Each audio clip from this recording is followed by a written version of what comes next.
Welcome to this educational video about the Pterygopalatine Fossa. In this video we will discuss what the Pterygopalatine Fossa is, where it is located, its boundaries, communications, contents, and its clinical relevance. The Pterygopalatine Fossa is a small pyramidal space below the apex of the orbit on the lateral side of the skull.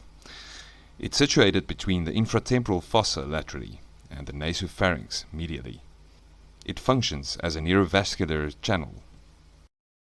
The Pterygopalatine Fossa is located deep in the skull between the maxilla, the palatine bone, the pterygoid process of the sphenoid bone, and the medial pterygoid plate. Let's discuss the boundaries of the Pterygopalatine Fossa. The anterior wall is formed by the posterior surface of the maxilla. The posterior wall is formed by the anterior surface of the pterygoid process of the sphenoid bone. The medial wall is formed by the lateral surface of the perpendicular plate of the palatine bone. Laterally, you will find the pterygomaxillary fissure. Its roof is formed by the apex of the orbit. And the floor, lastly, is formed by the pyramidal process of the palatine bone. What are the communications of the Pterygopalatine Fossa? The Pterygopalatine Fossa has several communications or openings that allow structures to pass through. These structures include the maxillary artery and vein, the nerve of the pterygoid canal, the pterygopalatine ganglion, and the maxillary nerve. The communications work as follows. The pterygomaxillary fissure leads to the infratemporal fossa. The foramen rotundum and pterygoid canal leads to the middle cranial fossa. The palatovaginal canal leads to the nasopharynx. The sphenopalatine foramen leads to the lateral wall of the nasal cavity.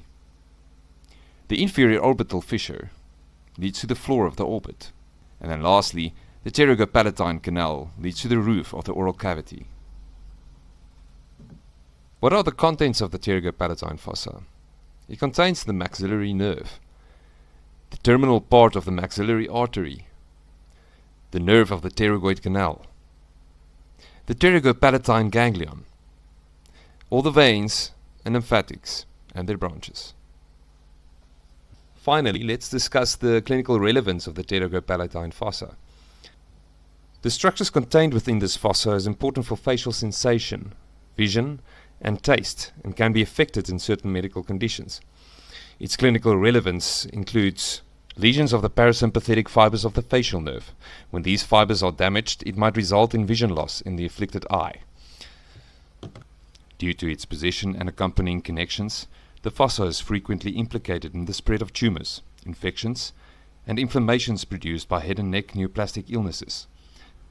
This might include juvenile nasopharyngeal angiofibroma, nasopharyngeal carcinoma, and bacterial sinusitis.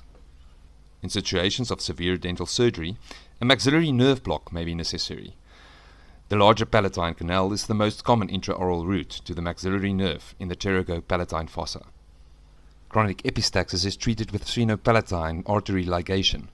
It is surgically accessible through the maxillary sinus. In conclusion, we have discussed the Pterygopalatine Fossa, where it is located, its boundaries, communications, contents, and clinical relevance. Thank you for watching this educational video about the Pterygopalatine Fossa.